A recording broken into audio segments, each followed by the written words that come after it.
आपने वीडियो देखा ही है। और मैं तो इनसे काफ़ी परिचित हूँ। इनके गांव में मैंने 8 साल पशु चिकित्सक के रूप में नौकरी करी है। अब 8 साल से मैं ऑफिस में हूँ, 9वीं साल लग रही है मेरे को। तो ये न केवल अच्छे किसान हैं बल्कि एक अच्छे समाज सेवी भी हैं। और ये जो भी काम करते हैं पूरा रुचि से, और विशेष रूप से ये जो काम करते हैं उनमें शुद्धता होती है। जैसे डेयरी का ये गाय रखते हैं, तो मैंने इनके पड़ोसियों से, इनसे नहीं पड़ोसियों से सुना कि साहब उनका दूध आने से पहले बिक जाता है। मतलब लोग बाग घर पे आके ले जाते हैं। दूध की क्वालिटी बहुत अच्छी है इनकी। तो शुद्धता इनका जो मेन उद्देश्य है उनका शुद्धता, चाहे दूध उत्पादन हो, चाहे अब ये नेपियर है ना। हाँ, नेपियर। ये नेपियर ग्रास के बारे में, हालांकि मैं तो पशुपालन से हूँ तो एग्रीकल्चर का मुझे थोड़ा सा नॉलेज कम है, लेकिन नेपियर ग्रास के बारे में तो अपन सभी जानते ही हैं।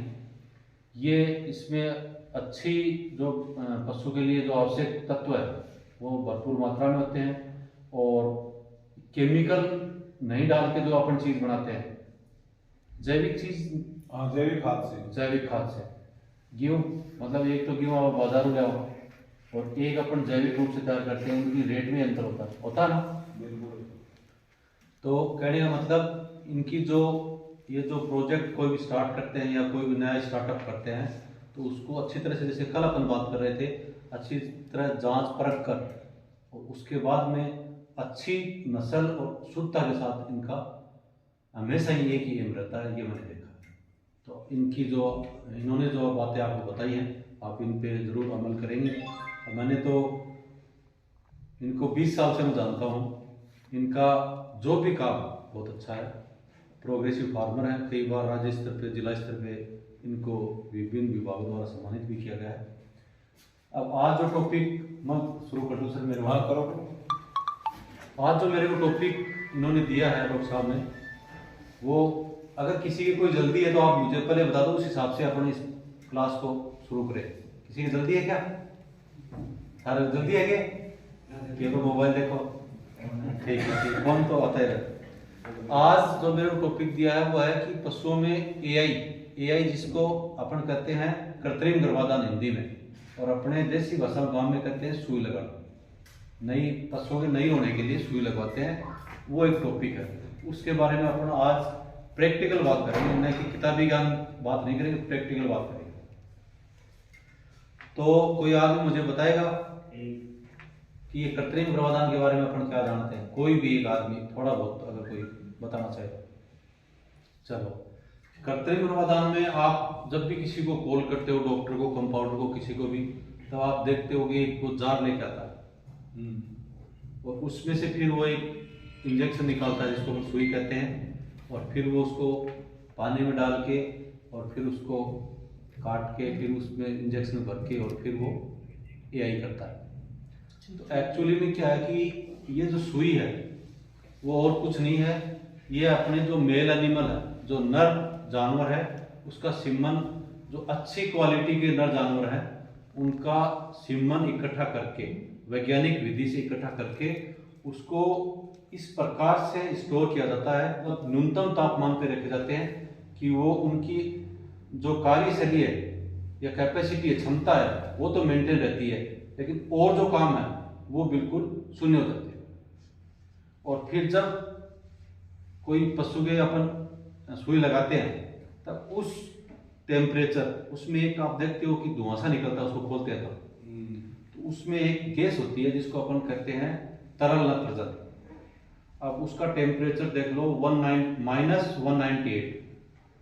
अब अपने 0 डिग्री पे तो बर्फ जम जाती है, बिल्कुल। अब उससे 200 गुना ठंडा है। तो कई बार क्या होता है, एक्सीडेंट हो जाता है, कोई और हो जाता है। अगर वो सीधी अपने शरीर पे गिर जाए तो उससे काफी नुकसान भी हो सकता है। एक अपने भ्रांति रहती है कि सुई तेरी एक्सपायर सुई लगाओ, उसकी वैसे कोई एक्सपायरी नहीं है, ना दिन की है, ना 5 साल की है, ना 2 साल की है। और अगर उस तरल नत्रजन का जो स्तर होना चाहिए उस जार में, अगर वो कम हो गया तो वो 1 दिन हो चाहे 2 दिन हो, वो खराब हो जाता है। और अगर स्तर मेंटेन रहा तो वो 2 साल भी खराब नहीं होते। समझ गया? इसलिए अपन ये भ्रांति पाल लेते हैं कि वो फलाना बनाए और सुई लगाओ बड़ो एक्सपायर सुई लगाओ, ऐसा नहीं है, बशर्ते अगर उसका लेवल मेंटेन रखा गया। ठीक है, तो मोटी मोटी बात, एक तो वो जार होता है, उसमें वो गैस होती है, उसमें सुई रखी जाती है।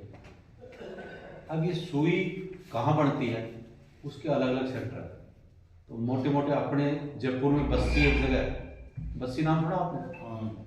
जयपुर से अपन बाहर की साइड में जाते हैं तो वहाँ इसका प्लांट है, वहाँ अच्छी नस्ल के मेल एनिमल नर पशु रखे जाते हैं, उसको प्रोसेस करके वो प्लास्टिक की जो सुइयाँ होती हैं उनमें उसको स्टोर रखा जाता है। फिर वहाँ से राजस्थान के हर जिले में वहाँ से सप्लाई होती है, और जिले वाइज एरिया वाइज कौन से पशु अच्छे रहेंगे, मान लो अपने झुंझुनू सीकर, यहाँ अपन क्या है कि देसी नस्ल में तो जैसे अपने 4 हैं, कल मैंने बताई थी, अगर कोई था तो देसी नस्ल में कौन कौन सी गाय हैं? साहिवाल, गिर, राठी और थापर, 4 नस्लें हैं। तो देसी का तो अपने थोड़ा कम क्रेज है, सदन जी जैसे आदमी कोई रखते हैं, बाकी अपने HF और जर्सी, कोई घर के लिए अगर कोई देसी गाय रख ले तो वो अलग बात है, बाकी जो डेयरी वगैरह करते हैं वो ज़्यादातर 50% होलिस्टीन और जर्सी गाय कोई प्राथमिकता देते हैं। तो एरिया वाइज वहाँ से सप्लाई होती है कि झुंझुनू में HF ठीक रहेगी, बीकानेर में राठी ठीक रहेगी, इस हिसाब से वहाँ से सप्लाई होती है। उसके बाद में अपन जब सुई लगवाते हैं पशु के, उसके लिए अपने को क्या क्या सावधानी रखनी चाहिए। अब जैसे पशु हीट में आता है तो सबसे पहले अपने को ये पता होना चाहिए कि हीट के लक्षण क्या होते हैं। गाय और भैंस में लक्षण थोड़े अलग अलग होते हैं। गाय में क्लियर कट दिख जाता है कि ये पशु हीट में है, भैंस में अपने को थोड़ा सा ध्यान रखना पड़ता है कि भाई पशु हीट में है कि नहीं। तो गाय जैसे मान लो ईफर है, ईफर का मतलब पहलून जो बच्ची होती है वो अगर हीट में आती है, तो पहले जो अपने देसी बछड़ियाँ होती थी वो तो 3-4 साल की जब अवस्था आ जाती है उनकी, तब वो हीट में आती है। और ये जो क्रॉस ब्रीड जो है अपने होलिस्टीन या जर्सी, ये लगभग 12 महीने की होते ही इनमें मैच्योरिटी आ जाती है और हीट में आनी शुरू हो जाती है। तो आपने भी देखा होगा कि पहली बार जब हीट में आती है तो उनमें लक्षण थोड़े से कम होते हैं। शुरू में जब पहली बार मान लो 12 महीने की होगी, पहली बार जब हीट में आई तो इसके लिए अपने को ध्यान ये रखना चाहिए कि एक हीट शुरू की हीट मिस कर देनी चाहिए। सुई लगवानी कब है, मान लो बैलून बच्ची है तो सुबह बोलती है तो शाम को लगवानी, शाम को बोलती है तो सुबह लगवानी, ठीक है, बैलून में।